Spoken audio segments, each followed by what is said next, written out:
शदीद किस्म की कब्ज होती है या शदीद किस्म का पुराना डायरिया होता है, जब कब्ज ज्यादा होगी तो लोग इलाज कराने के बजाय इंतजार करते रहते हैं कि ये मसला वैसे ही ठीक हो जाएगा। जब वो वॉशरूम जाते हैं तो जोर लगाते रहते हैं और मुसलसल उनके जो मसल्स होते हैं वो कमजोर हो जाते हैं और रेक्टम प्रोलैप्स का मसला खड़ा हो जाता है। बिस्मिल्लाहिर्रहमानिर्रहीम। इनफर्टिलिटी डॉक्टर वकार भुट्टा यूट्यूब चैनल से आपकी खिदमत में हाजिर हूँ। आज का जो हमारा टॉपिक है वो रेक्टल प्रोलैप्स है। रेक्टल प्रोलैप्स से मुराद ये है कि जब जो बड़ी आंत होती है उसका जो आखिरी हिस्सा होता है जिसको रेक्टम कहते हैं, वो रेक्टम एनएस से बाहर निकल आती है, यानी उस रेक्टम का प्रोलैप्स हो जाता है, रेक्टम बाहर की तरफ लटक जाती है। तो ऐसी कैफियत को मक्कत का इखराज या रेक्टल प्रोलैप्स कहते हैं। इसकी 3 स्टेजेस होती हैं। सबसे पहले तो ये होता है कि पहले स्टेज के अंदर रेक्टम का अंदरूनी तौर पे खिंचाव होता है, जबकि दूसरी स्टेज के अंदर आधी रेक्टम बाहर आती है, और तीसरी स्टेज में क्या होता है कि पूरे की जो पूरी रेक्टम होती है, पूरा जो इसका हिस्सा होता है, रिंग होता है, वो एनएस से बाहर आ जाता है। ये बेसिकली एक मेडिकल इमरजेंसी होती है। अब हम देखते हैं कि इसकी अलामात क्या हैं। इसकी सबसे बड़ी और पहली अलामत ये है कि जो बाउल मूवमेंट्स होती हैं वो डिस्टर्ब हो जाती हैं। इंसान सही तरह पखाना नहीं कर सकता और उसको वॉशरूम के काफ़ी मसाइल बनना शुरू हो जाते हैं। दूसरी उसकी अलामत ये है कि उसके अंदर से शदीद किस्म की ब्लीडिंग हो सकती है या म्यूकस आ सकता है। तीसरे नंबर पे अलामत उसकी ये होती है कि जो रेक्टम पूरी जब बाहर आती है तो एक सुरख किस्म का मैश टाइप जो रिंग होता है वो बाहर लटक जाता है, और मरीज़ को इतनी तकलीफ़ होती है कि वो सही तरह चल भी नहीं सकता और अपना रोज़मर्रा का जो काम होता है वो उसका मुतासर हो जाता है। उसके अलावा उसको शदीद किस्म का दर्द होता है, दर्द के साथ साथ जलन होती है, और उसके अलावा उसको शदीद किस्म का खिंचाव हो जाता है। अब हम देखते हैं कि इसकी वजूहात क्या होती हैं। जो सबसे बड़ी वजह होती है वो शदीद किस्म की कब्ज़ होती है या शदीद किस्म का पुराना डायरिया होता है। जब कब्ज़ ज़्यादा होगी तो लोग इलाज कराने के बजाय इंतज़ार करते रहते हैं कि ये मसला वैसे ही ठीक हो जाएगा। जब वो वॉशरूम जाते हैं तो ज़ोर लगाते रहते हैं और मुसलसल उनके जो मसल्स होते हैं वो कमज़ोर हो जाते हैं और रेक्टम प्रोलैप्स का मसला खड़ा हो जाता है। उसके बाद जो दूसरी बड़ी वजह होती है वो एज फैक्टर होता है। मुख्तलिफ बीमारियों की वजह से या एज फैक्टर की वजह से या शुगर की वजह से जो रेक्टम के मसल्स होते हैं वो कमज़ोर होते हैं और रेक्टम प्रोलैप्स का मसला पैदा हो सकता है। प्रेगनेंसी में भी औरतों को बहुत ज़्यादा मसला होता है। प्रेगनेंसी में ज़ाहिर उसके पेट के अंदर बच्चा भी होता है तो उसको मुसलसल रेक्टम के ऊपर ज़ोर भी पड़ता रहता है, तो उसको भी प्रेगनेंसी की वजह से रेक्टम प्रोलैप्स का ख़वातीन में मसला हो सकता है। छोटे बच्चों में ये केस बहुत देखने में मिलता है। छोटे बच्चों में ये होता है कि पैदाइशी फॉल्ट होता है, इसको कंजेनिटल फॉल्ट कहते हैं। उसके अलावा ये होता है कि अगर किसी को चोट लग गई है तो उसका असर हो सकता है, यानी रीढ़ की हड्डी के ऊपर कोई चोट लगी है या कोई एक्सीडेंट हुआ है, कोई नर्व डैमेज हो गई है, तो उसकी वजह से क्या होता है कि जो मैसेजेस होते हैं वो कंट्रोल ख़त्म हो जाता है और रेक्टम प्रोलैप्स हो सकती है। उसके अलावा कोई और फैक्टर भी हो सकता है, यानी जैसे टीबी के असरात होते हैं, कैंसर की हिस्ट्री हो सकती है, कोई ग्रोथ हो सकती है, कोई ट्यूमर हो सकता है, पोलप की वजह से भी रेक्टल प्रोलैप्स हो सकता है। अब हम ये देखते हैं कि इलामात के साथ साथ और उसकी वजूहात के साथ साथ इसके जो रिस्क फैक्टर्स हैं वो क्या होते हैं। रिस्क फैक्टर से मुराद ये है कि ये बच्चों में और औरतों में बहुत ज़्यादा होता है, ये बूढ़े लोगों में बहुत ज़्यादा होता है, उन लोगों को बहुत ज़्यादा होता है जिनको शदीद किस्म की कब्ज़ रहती है। अब हम ये देखते हैं कि इसके टेस्ट कौन कौन से होते हैं। सबसे जो पहला टेस्ट होता है वो रेक्टल एग्ज़ाम होता है, डिजिटल यानी एग्ज़ाम कहते हैं इसको। डॉक्टर क्या करता है कि ग्लव्स का इस्तेमाल करता है और वो उसको देखता है कि आया के अंदर की क्या पोजीशन है, कि ये रेक्टल प्रोलैप्स है या नहीं है। उसके बाद जो दूसरा बड़ा टेस्ट होता है उसमें एक्सरे किया जाता है या एमआरआई की जाती है या अल्ट्रासाउंड किया जाता है। उसके अलावा एक और टेस्ट होता है इलेक्ट्रोमायोग्राफी। ये भी जो अंदर के मसल्स होते हैं उनको चेक करने के लिए ये टेस्ट किया जाता है। रेक्टम प्रोलैप्स के हवाले से एक और ख़ास टेस्ट होता है जिसको कोलोनोस्कोपी कहते हैं। तो रेक्टम के अंदर के मसाइल को समझने के लिए कोलोनोस्कोपी बहुत ज़्यादा टेस्ट लिखा जाता है। अब हम ये देखते हैं कि होम्योपैथिक तरीका इलाज के अंदर इसकी ट्रीटमेंट क्या है। एक ऐसी होम्योपैथिक दवाई है जो तकरीबन 70% केसेस को ठीक करने की सलाहियत रखती है। वो दवाई है पोडोफाइलम। पोडोफाइलम 200 पावर में एक खुराक आप रोज़ाना भी इस्तेमाल कर सकते हैं।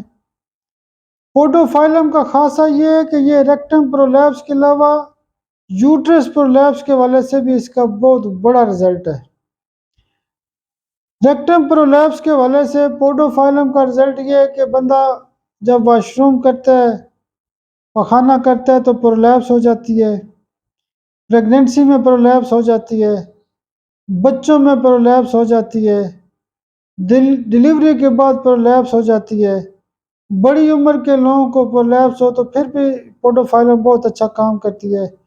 शदीद किस्म का डायरिया हो, क्रॉनिक डायरिया उस वजह से प्रोलैप्स हो तो फिर भी ये काम करती है।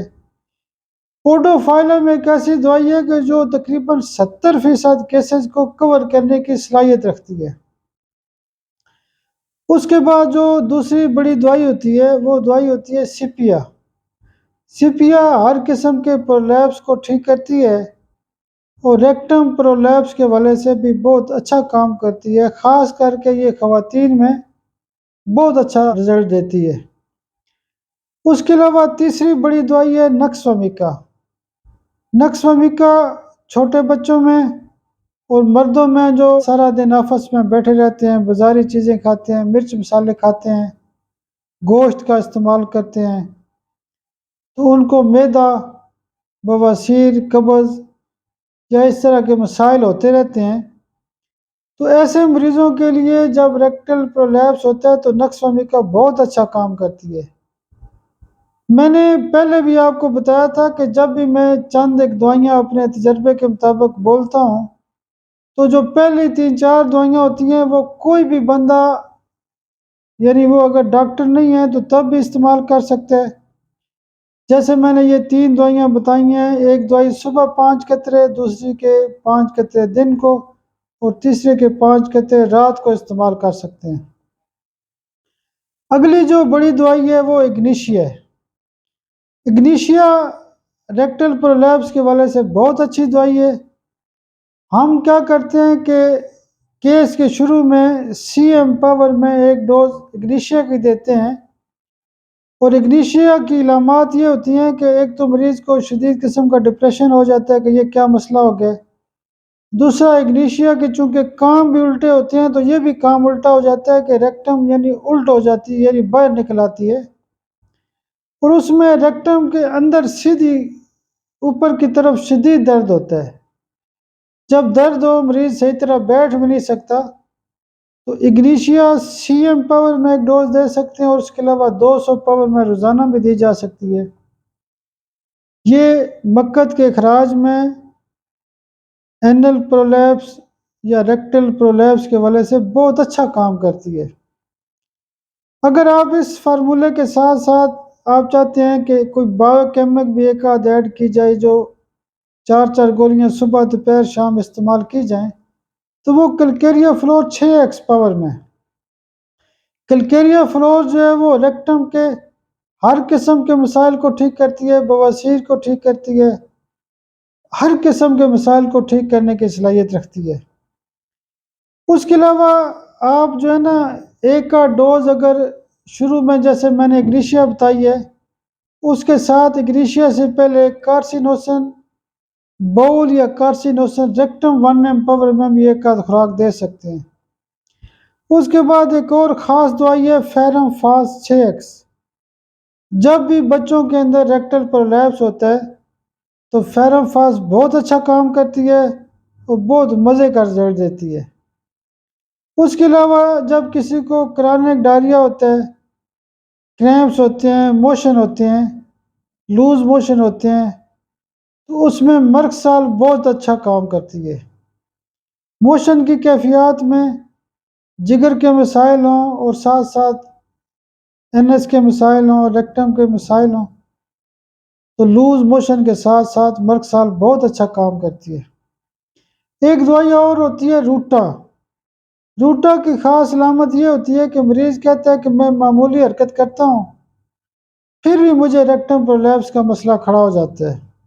ख़वातीन प्रेगनेंसी में होती हैं, वो कहती हैं कि हल्का फुल्का ज़ोर लगने से, चलने फिरने से रेक्टम प्रोलैप्स हो जाती है।